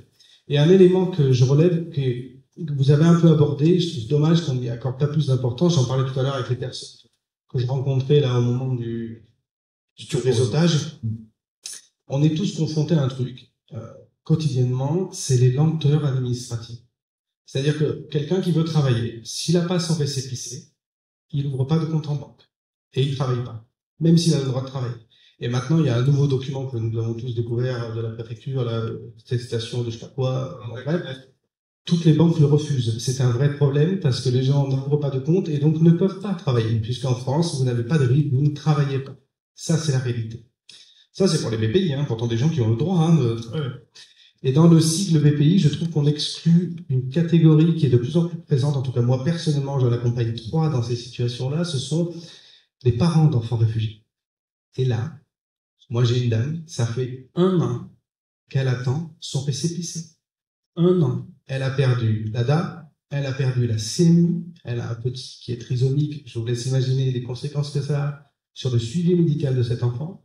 Et à elle, on va lui dire, il faut aller à Bergerac. C'est le dernier de ses soucis. Aujourd'hui, le logement, c'est le dernier de ses soucis. Elle n'a même pas de quoi faire valoir ses droits. Donc je pense qu'avant d'envisager le logement, en tout cas moi, quand je construis mes accompagnements autour de l'intégration, parce que c'est ce que j'expliquais, hein, en CADA, on accompagne très peu de BPI, mais quand j'accompagne les BPI, c'est la dernière étape, le logement. Et c'est ce que j'explique aux gens. C'est la dernière étape de notre travail. C'est-à-dire quand on en sera au logement, eh ben, ça sera bien. Mais malheureusement, et j'entends que dans les prérogatives ministérielles, ou ce soit la première des priorités. Sauf que ça n'est pas la réalité, en tout cas de nous, ce qu'on constate. C'est-à-dire que sans titre de séjour, on n'a pas de ressources. Sans ressources, on n'a pas de logement. Point. C'est-à-dire qu'à un moment donné, on peut tourner dans tous les sens comme vous voulez. On a un vrai souci à ce niveau-là. Je vais vite. Non, mais alors, je me suis listé plein de juste un dernier truc. En plus des lenteurs, ce que nous, on relève, et qui devient de plus en plus compliqué pour nous, et pourtant on est formé, on est diplômé, hein, mais pour les personnes qu'on accompagne, c'est ce que j'appelle moi le marasme numérique. Là, on est dans une situation, j'expliquais avec humour aux personnes que je croisais, maintenant les BPI, moi, avant d'entamer les démarches, je leur montre, vous savez, la séquence d'Astérix dans la Maison des Fous, et je leur explique, je leur dis voilà, c'est ce qui va vous arriver. Maintenant le travail commence, et c'est pas simple, mais c'est le réel, c'est-à-dire qu'il faut un code pour le site de la nef, un code pour les démarches simplifiées, un code pour machin. Les gens se perdent, nous aussi, et les infos se perdent. C'est-à-dire que c'est un vrai problème, c'est qu'on sait plus qui doit nous répondre, et comme on peut plus solliciter personne directement, parce qu'on n'a plus finalement cette facilité en tant qu'opérateur de pouvoir dire, bah, excusez-moi, là, je suis un peu perdu, est-ce que vous pourriez m'aiguiller? On est, ce que je dis souvent aux personnes que j'accompagne, quand ils arrivent au CADA, je leur dis, vous savez, moi, je suis pas la préfecture, je suis pas la police, je suis pas l'OFI, je suis plus demandeur d'asile qu'autre chose. Voilà. Avec vous. Voilà. C'est une façon de dire qu'on accompagne les gens. Donc ce marasme numérique, je trouve, participe de la rupture qui s'opère. C'est une vraie rupture. Et je suis pas en train de dire que c'était mieux avant. Hein. C'est pas du tout nos propos. Je dis juste que c'est une rupture d'avec les gens. Et on le voit tout à l'heure, vous nous parliez d'un onglet qui n'était pas cliqué, mais le nombre d'onglets qu'on doit cliquer en permanence. Moi, je suis travailleur social, je suis pas informaticien et donc je suis en vrai déficit. C'est-à-dire, dans mon quotidien, je passe plus de temps devant un ordinateur qu'avec les personnes. C'est dramatique. C'est dramatique. Et sur la question du rural, parce qu'elle s'impose et qu'elle va s'imposer a priori si l'on en croit les dires de ce qui échappe de cette future nouvelle loi, je pense que on reproche facilement, parce que on se positionne de notre place à nous. Je pense que qu'on soit dans un aspect qu'on aborde de la question du côté des sociologues ou des professionnels institutionnels, je pense qu'on a une vision à nous de ce qu'est l'immigration. Et je pense que nous, travailleurs sociaux, on se doit, parce que c'est notre métier, mais de l'aborder de la manière plus humaniste que cela. C'est-à-dire que la sociologie étudie les groupes, donc c'est aussi une façon de dire, bah, on met à distance ce qui est de l'individu. Nous, au quotidien, on prend, on absorbe les choses, voilà, et on fait un peu, on est entre le marteau et l'enclume, c'est pas simple, mais c'est pas grave, c'est pas du tout mon souci. Le problème, c'est pour les gens. C'est-à-dire qu'on n'apporte plus de réponses, nous. Nous, on n'a plus de réponses à apporter à ces gens. Et on attend avec eux, finalement. Donc cette attente, elle est souvent plus longue pour nous que pour eux. Parce que nous, on les accompagne, mais nous, après, on fait ce qu'on peut avec ce qu'on a. Et je trouve qu'on reproche trop facilement à ces personnes de ne pas être mobiles. C'est une vraie question que je pose, c'est d'où ça sort ce truc? Enfin, c'est des gens qui ont quitté leur pays, qui ont tout quitté, et à eux, on leur reproche de ne pas être mobiles. Alors attention, hein, quand c'est pour aller à Bègle et que ça pose problème, on est d'accord. Il faut que ça reste sensé. Mais il y a des propositions où c'est délirant. C'est-à-dire que sur les CPH, moi j'ai une dame, je prends cet exemple, je termine. J'ai une dame qui souhaite aller en Dordogne. Elle souhaite aller en Dordogne. Cette dame, elle est BPI. Mais c'est une dame absolument pas autonome. Donc, je saisis une fiche SIAO. Déjà, saisir le SIAO 24 quand on est en Gironde, c'est un parcours. C'est un truc de barge. Et la réponse du SIAO 24, c'est que la demande est rejetée parce que la politique dans le 24, c'est qu'il n'y a pas d'accès pour les BPI. Les BPI vont que en CPH. Il y a un CPH dans le 24, c'est à Bergerac qui nous est cher. Il n'y a pas de place, il n'y a pas de réponse, franchement, je sais pas. Et donc, quelle est notre solution pour pouvoir permettre à cette dame de se rendre en Dordogne, alors même que c'est son souhait et qu'en plus, il semblerait que ça réponde à une problématique étatique qui est faisons vivre les campagnes. L'outil ne le permet pas. Voilà. Okay. Merci beaucoup. Vous confirmez par votre intervention que l'expertise est aussi dans la salle. Merci. Alors, on nous reste 10 minutes. Je vais être clair. Et c'est toujours comme ça. Au début, personne ne veut parler. Puis à la fin, tout le monde veut lever la main. Voilà, donc c'est parti. Donc merci de toute façon, je vous rassure. A priori, vous allez rester déjeuner. Donc c'est pas parce qu'il n'y a pas de micro qu'on peut pas continuer la discussion. Avec bien sûr les personnes, je pense qu'elles vont quasiment toutes rester, qui sont dans la salle, que ce soit sur la scène ou pas. Vas-y Marion, oriente le jeu, comme on dit dans le football, ce qui est un autre sujet aujourd'hui. Je vais être très rapide, c'était juste pour apporter un petit témoignage. Tu peux bien te présenter. Oui, je suis éducatrice spécialisée sur le centre provisoire d'hébergement du COS. Et juste pour dire en fait que depuis, donc moi j'accompagne notamment sur la partie logement, donc tout ce qui est sorti en logement social. Et donc depuis 2015, enfin depuis l'ouverture du CPH, j'y travaille. Et pour dire que depuis l'ouverture, je n'ai qu'une seule famille qui a refusé un logement adapté à sa situation. Après, voilà, donc pour dire que c'est quand même rare. C'est rare. Après, là où je vais contrebalancer, c'est quand même de dire que effectivement, c'est un moment qui doit être accompagné.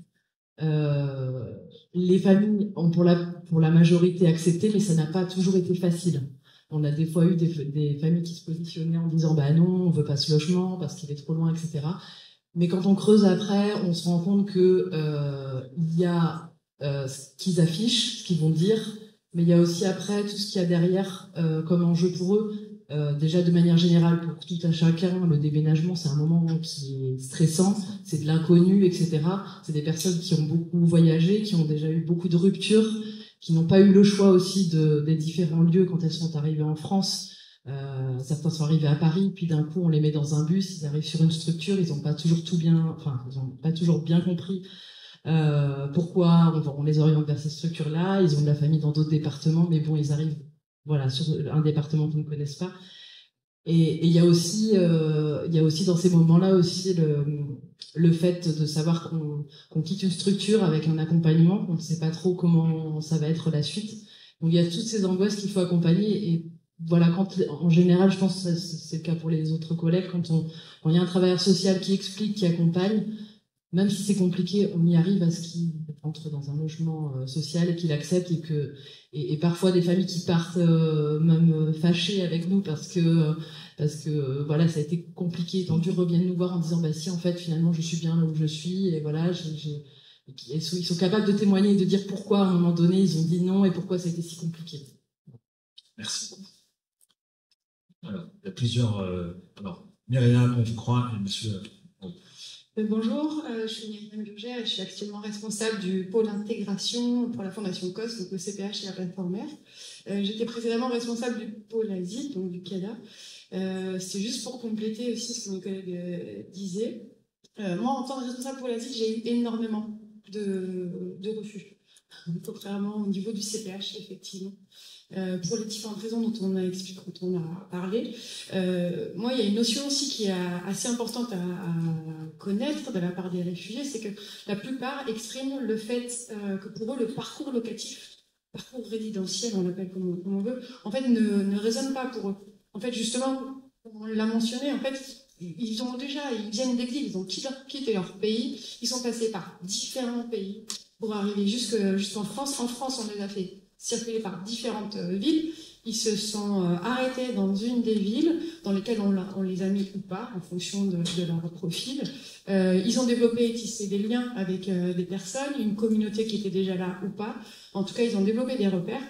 Et pour eux, lorsqu'une proposition arrive, c'est la finalité. C'est dit, bah, ça y est, j'ai enfin mon logement. Et ce logement, en tout cas moi, dans mon expérience, ce que m'ont dit les personnes, c'est que pour eux, c'est leur logement définitif. Ils ont en tête, autonome ou pas autonome, parce que là encore, c'est un autre débat, hein, le fait qu'eux comprennent ce que ça veut dire être autonome ou pas autonome. Nous, travailleurs sociaux qui jugeons qu'ils sont autonomes ou pas, ça, c'est encore une autre problématique qu'ils ne comprennent pas forcément. Mais le fait de se dire, ce logement qu'on va me donner, c'est pour le restant de ma vie en France, quoi.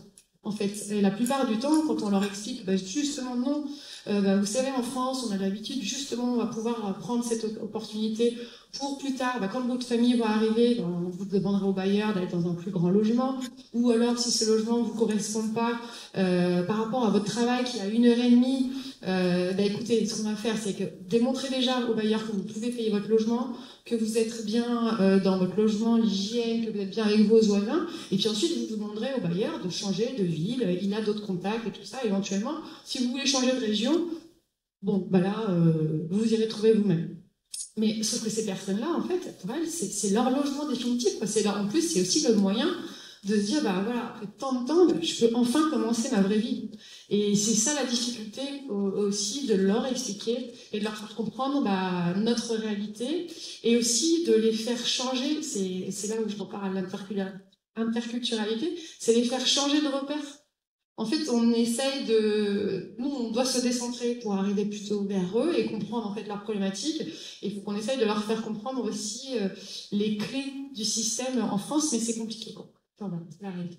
Ce serait intéressant, alors je sais pas si on va avoir le temps ce matin, mais d'entendre aussi, je sais pas s'il y en a des représentants de bailleurs qui travaillent, je parle, ils sont pas obligés de parler, et ne levez pas la main, voilà, vous n'êtes pas obligé, vous n'êtes pas obligé, mais de l'écho aussi que ça génère dans votre métier. Oui, alors je peux pas me le permettre, mais ce serait intéressant, de les entendre. Et je crois que monsieur, d'abord, a demandé la parole. Après, si quelqu'un qui représente un ou plusieurs bailleurs veut prendre la parole, bien, c'est pas grave. Vous avez levé la main, vous avez le droit. Bonjour à tous, bonjour à toutes. Contrairement à beaucoup de personnes dans la salle, moi je ne suis pas un professionnel. Je suis un élu d'une charmante bourgade située entre l'océan et les vignobles. Je crois que c'était Ruffec. Non, je ne suis pas de Ruffec, je suis de Castelnau-de-Médoc. Et donc, au début du conflit entre la Russie et l'Ukraine, notre équipe municipale a décidé d'accueillir des réfugiés ukrainiens, des réfugiés de guerre. Donc, nous avons une grande maison qui s'appelle la Maison de l'Europe, qui sert normalement au comité de jumelage de notre commune avec une commune allemande. Donc l'hiver, c'est notre commune qui gère la maison, et l'été, ce sont les Allemands qui viennent bronzer sur nos plages naturistes. Et donc on est confronté en tant que commune rurale. Moi, je suis confronté parce que il a fallu que je fasse un peu le travailleur social. Donc j'ai fait monter des dossiers. D'abord les dossiers à la préfecture pour obtenir les autorisations de séjour et de travail, ensuite à la CAF, ensuite à Pôle emploi, et donc je suis confronté aujourd'hui à plusieurs problèmes, comme on est dans une commune rurale qui est très mal desservie par les transports en commun. C'est que les gens que nous avons accueillis souhaiteraient travailler, mais aucun permis de conduire, donc chez nous c'est impossible. Si on n'a pas de voiture, c'est très compliqué de travailler chez nous. Et l'autre problème, c'est que ce sont 3 familles, on a 3 familles différentes, on a 10 personnes qui sont logées dans une grande maison. Et aujourd'hui se pose le problème de la promiscuité. C'est-à-dire qu'ils ils ont chacun leur chambre, mais ils ont les salles de bain communes, ils ont la cuisine commune, ils ont la salle à manger commune, et il commence à y avoir quelques conflits. Et donc on est confronté au problème de trouver des logements sociaux que dans nos communes, il y a 0 disponible. Voilà, c'est tout. Oui, une petite réaction. Merci beaucoup pour ce témoignage, monsieur Bradford. Alors, très rapidement. Monsieur, ce que vous avez dit, impeccable, vous auriez pu venir à ma place. Je partage à 100%. À 100%. Je vais répondre, alors, plus spécifiquement à ce que vous dites. Parler des Ukrainiens, ça m'occupe aussi. Attention, ce ne sont pas des réfugiés. Ce ne sont pas des bénéficiaires de la protection internationale. Ils sont simplement bénéficiaires, c'est déjà pas mal, hein. Ils sont bénéficiaires de la protection temporaire. Ce sont des personnes déplacées. Vous faites pas un cours de droit, hein. C'est juste que c'est pas les mêmes textes européens ou conventionnels. Bien. Donc, on parle de personnes déplacées. Lorsque l'Ukrainien arrive le 3 mars et qu'il a un rendez-vous à la préfecture de Gironde le 4 mars au matin, à 10h, les services de l'État lui délivrent une autorisation provisoire temporaire. Il peut travailler à 14h. À 14h. Même à midi s'il veut. Pour un demandeur d'asile, ça a été très bien dit, c'est pas possible. En Angleterre, c'est possible. 40 000 personnes ont passé la Manche. Vous avez dû entendre ça dans les médias ces jours derniers. En Angleterre, c'est possible. Ici, c'est pas possible. Alors après, le site de l'ANEF, tous les sites internet bug. Il n'y a que celui d'impôt.gouv.fr qui bug pas. Hein. Je m'en suis aperçu il y a quelques jours. Donc je suis bien consciente de ces problèmes-là, qui sont autant d'obstacles pour des personnes qui cherchent à s'intégrer. Et c'est très compliqué. Je disais la semaine dernière avec Pierre Hermic, maire de Bordeaux, qui inaugurait un forum sur l'emploi des personnes en situation de handicap. La préfète n'avait pas pu y aller, donc je la représentais. J'ai dit attention au tout numérique. Attention au tout numérique. Bien entendu, monsieur, je n'ai rien ajouté de ce que vous avez dit, avec délicatesse et humour. Tout ça est infernal. Même moi, je m'y perds. Heureusement que je ne vais pas demander l'asile au Soudan et qu'on me dit cliquez à droite, à gauche, lisez l'arabe en 2 mois, etc., etc. C'est une contrainte. J'essaye, à mon humble niveau, de faire en sorte que, en tout cas, je l'ai dit pour mon service, hein, mes collègues sont là, ils me connaissent un peu là depuis 1 an et demi, on se doit d'être accessible. Après, je ne représente pas tous les services de l'État. On a une nouvelle secrétaire générale qui est arrivée hier, numéro 2 après la préfète. Vendredi, on la voit. On va pas lui parler que de ça, évidemment, mais on va lui parler aussi de ça. Ce n'est pas normal que l'administration ne soit pas à votre niveau et ne soit pas à votre écoute. Ce n'est pas normal dans le département. C'est-à-dire, on ne téléphone pas, on n'est pas vu, pas pris, on répond pas, on a des mails, mais on répond pas, donc effectivement, c'est compliqué. Hein. On est derrière son ordinateur, on attend le mail qui va arriver. Bon, ce matin, j'en aurais eu une 50aine peut-être. Bon, c'est comme ça. C'est comme ça, mais il faut changer les choses. Sinon, on subit cette situation-là qui est impossible pour les personnes réfugiées. Nous devons, rappelez-vous de ce que j'ai dit, leur dérouler le tapis rouge. Dans le lot, il y a des malins, mais comme partout, comme dans tout groupe sociologique, si je puis dire, comme dans tout groupe. Bon, ceux-là, on les met de côté, on n'en parle pas. On se doit de dérouler le tapis rouge. Et on se doit, si possible, de faciliter le travail des professionnels que vous êtes. Le maillage territorial en Gironde, il n'y a pas que les services de l'État. Il y a les CCAS, il y a les MDS qui font un travail tout aussi important que les services de l'État, qui demandent d'ailleurs aucun copec à l'État. Heureusement aussi que l'État fait pas tout, hein. Heureusement, monsieur. Bon, parce que parfois quand il dit oui, on a créé une plateforme, ça va solutionner très bien. Le même État est obligé de demander aux travailleurs sociaux, de demander aux réfugiés de faire l'impression de l'écran du site qui ne bug pas. On l'envoie avec votre dossier à la préfecture pour montrer que vous êtes de bonne foi, heureusement, et que si vous avez oublié d'envoyer une enveloppe avec, ça m'est arrivé il y a 3 semaines, hein, pas à moi, monsieur, pas à moi, mais à un Afghan. Il aurait pu attendre pendant des mois et des mois son titre de séjour. En attendant, des mois et des mois, il est dans des structures que l'État paye, donc c'est là où ça me gêne un peu, mais c'est comme ça. Et puis en attendant, il ne s'intègre pas. Il ne s'intègre pas. Et ce que je dis là, et ce que vous avez dit, on pourrait le multiplier malheureusement, dramatiquement, si avec un cas, c'est bon. Sauf que c'est pas qu'un cas. C'est pas les 10 doigts des 2 mains. C'est plus que ça. Voilà. Il y en a qui, dans la salle, sont bien au courant des demandes qu'elles peuvent faire à la dette, c'est que je m'emploie avec mes collègues parce qu'il ne suffit pas de regarder les choses. C'est pas un propos de marxiste que je vous dis là, hein. Mais il faut essayer de transformer et de faire évoluer les choses. Sinon, ils ne s'en sortiront pas. Ils resteront dans leur tente, ce que je déplore.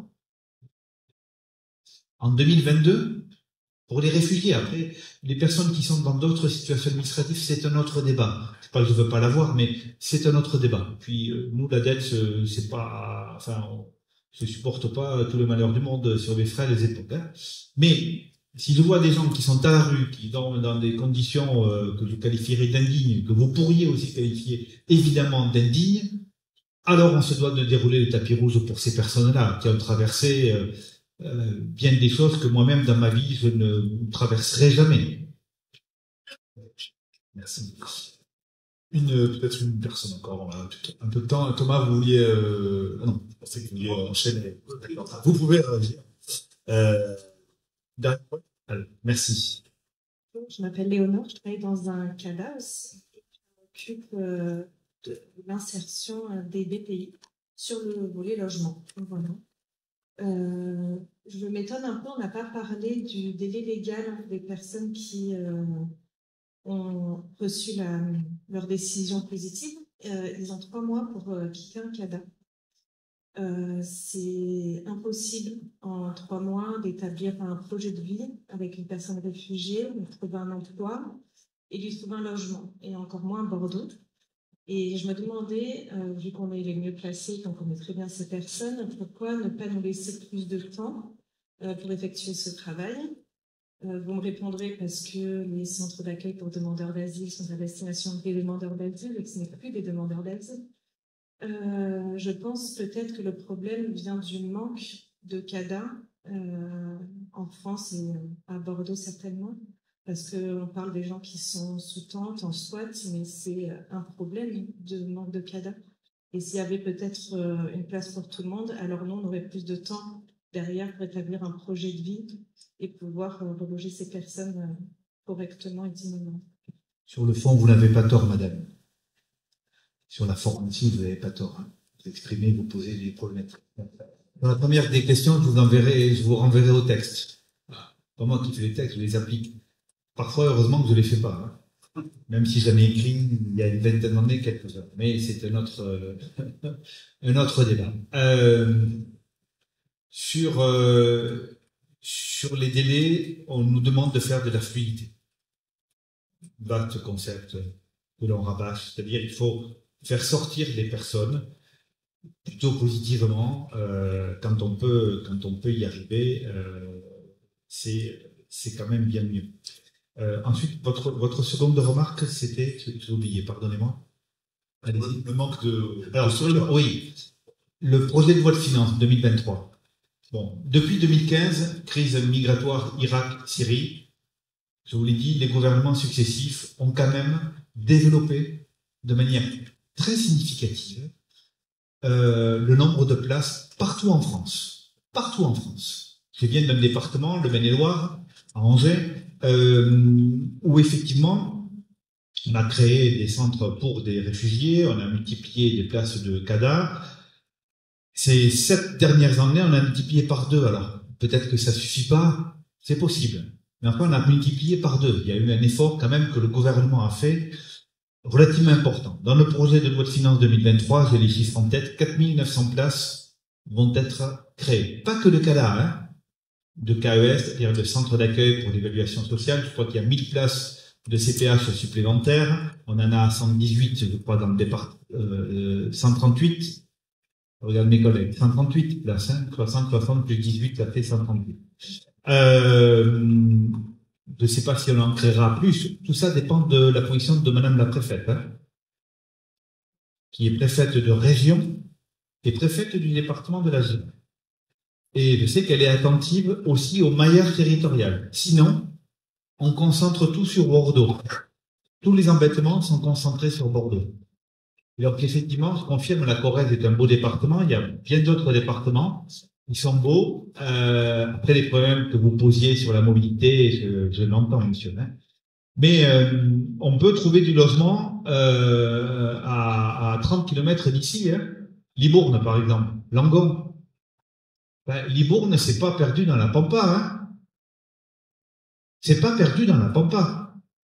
Dans une collectivité qui a 4-5 000 habitants avec des bénévoles, il y en a partout. Sans eux, on ferait pas grand-chose. Sans vous, on fait pas grand-chose. Sans les bénévoles, on fait encore moins. Hein. Des bénévoles, il y en a partout. Partout. Après, les réfugiés, parfois, ils veulent être que sur Bordeaux, avec vue sur la cathédrale. Je caricature. Ça, c'est pas possible. Pas possible. Il y a des réfugiés qui ont refusé des CDI au mois de janvier, dans des grands châteaux du Médoc, parce que faire le train ou la voiture tous les jours, c'était compliqué. Et qui voulaient rester absolument sur Bordeaux. Après, je sais plus faire. Et vous ne savez plus faire. Et donc, ils restent dans les structures. Alors qu'on doit si possible, les fluidifier. Mais on va créer quand même 4900 places. Tout autant que vous êtes, je le dis aussi à l'attention des élus, depuis 2015, le champ social, le champ du travail social a bénéficié considérablement de l'augmentation des personnels salariés dans l'urgence, dans l'hébergement d'urgence, le logement adapté, les pensions de famille, les CHRS et les structures de l'asile. Votre secteur a connu un doublement de l'emploi sur ces publics-là. Demandez à l'université si en 7 ans ils ont connu un doublement de leur nombre de chercheurs. Le vice-président de l'université de Bordeaux hier nous disait que pour la maîtrise de l'énergie et la transition écologique, il avait pu obtenir 11 ETP, ou 10 ou 11 ETP. Au forceps, hein. Mais le champ, c'est aussi ce que je dis, ce que je renvoie aimablement au secteur associatif militant, pour lequel j'ai un respect. Hein? C'est facile de dire, tiens, il faut créer 1000 places de plus à Bordeaux. Demandez au maire de Bordeaux s'il serait content de créer 1000 places de plus. Demandez-lui. Demandez à son prédécesseur s'il le ferait. Tout ça est plus difficile et plus subtil. Mais en tout cas, et j'en terminerai là, 4900 places vont être créées en 2023. Regardez sur Internet, qui est le meilleur ami du monde.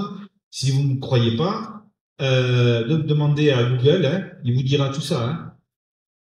C'est quand même pas mal, madame. 5000 places en plus, à 25 € ou à 20 €. C'est pas mal quand même. Très bien, merci. Mon rôle, c'est de tenir le temps. Donc là, on arrive à la fin de cette table ronde, tout simplement parce qu'on a aussi en attente derrière 2 présentations, je vous l'ai dit, réfugiés.info, Hugo Stéphane qui doit être par là, qui est en train de s'installer, non? On a un petit changement de programme. On va avoir Marie Curie qui va intervenir. L'association. Voilà, oui. Donc Marie Curie. Avant d'aller déjeuner, donc je sais pas qui représente. Élise Torel. Élise, très bien. En tout cas, oui. Alors, je voulais prendre la parole. Alors, je suis désolé, je sais pas si Marie, on a encore le temps. Il y a une personne qui veut. Moi, le chef. Et ça serait court. Là. Allez, très court. C'est difficile de refuser. 3 secondes. Et donc ensuite, ce qu'on va faire, c'est qu'on va vous accueillir avec nous, hein, et si vous voulez bien, au moins en bord de scène, comme au théâtre. Madame, allez-y, si vous voulez. Je suis Madame Etourneau, la directrice du France Solidarité Logement. Donc, en fait, ce que je suis venue pour écouter, parce que c'est un public que nous connaissons, puisqu'en fait, dans l'émission du France Solidarité Logement, c'est tout ce qui favorise l'accès et le maintien dans le logement pour les publics relevant du PDLHPD, du plan départemental pour l'action pour le logement et l'hébergement des publics défavorisés en Gironde. Bon, pas très sexy, mais ça se veut efficace et c'est un outil qui est comporté à la fois par l'État et par le département de la Gironde. Donc, en fait, par rapport à tout ce qui a été dit, je dirais que le réfugié est un Girondin comme un autre, parce que dans tout ce que j'ai entendu, c'est vraiment complètement en écho sur le parcours logement des publics dits défavorisés et qui ont des ruptures de parcours. C'est-à-dire la problématique de l'éventualité d'un refus d'un logement. Alors, je pense que peut-être une histoire de 3, est-ce qu'il n'y a pas une confusion sur le fait que sur une commission d'attribution, il y a 3 situations qui sont présentées, ou ce genre de choses, j'en sais rien. Toujours est-il que, pour moi, ce qu'il faudrait peut-être travailler, alors c'est un vrai débat qu'on retrouve, peut-être quelque chose à construire sur du long terme, mais à réfléchir, en fait, sur tout ce qui est l'accompagnement sur le parcours, sur ce qu'est le logement en France, et aussi travailler ces articulations sur les propositions de logement. On le voit bien sur du public non qualifié de réfugiés, notamment les publics qui ont des propositions en sous-location sans glissement de bail. C'est-à-dire que la personne, pour des raisons, ne peut pas immédiatement rentrer comme locataire en titre. Et donc, on lui propose une sous-location qui peut être à Libourne, Libourne, c'est pas loin de Bordeaux. Je ne sais pas, il y a sans doute un peu plus d'opportunités, quoique ça commence à être en tension. En fait, ces ménages vont construire tout ce qui est du bien, la connaissance du quartier, scolariser les enfants, ainsi de suite, tout ce que nous vivons.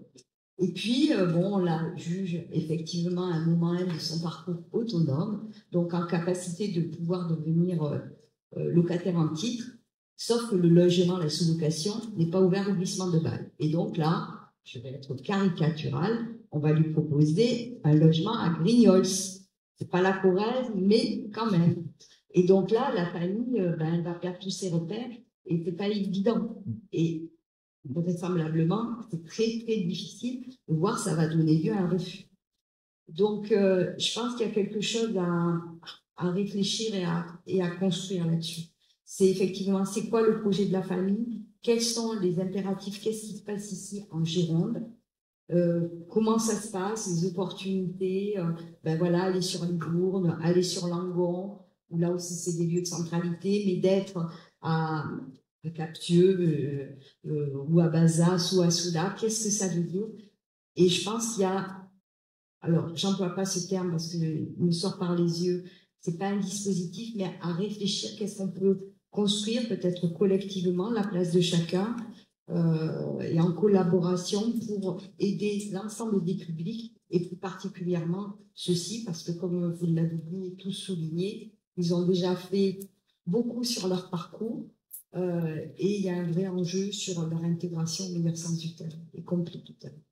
Merci beaucoup, madame. Désolé pour ce temps trop court, mais je fais la bascule avec cet après-midi. D'ailleurs, on se retrouvera, je crois, dans cette salle, Marion, à 13h30, à peu près, pour continuer un peu les échanges à partir justement de scénarios qui vont vous permettre d'amener des idées en fonction de vos connaissances et de vos expertises. Sur ces 3 scénarios de parcours locatif avec toi, Marion, Myriam et Hugo, qui assurera aussi, j'imagine, après la présentation de réfugiés de Point Info. C'est ça? J'ai tout compris.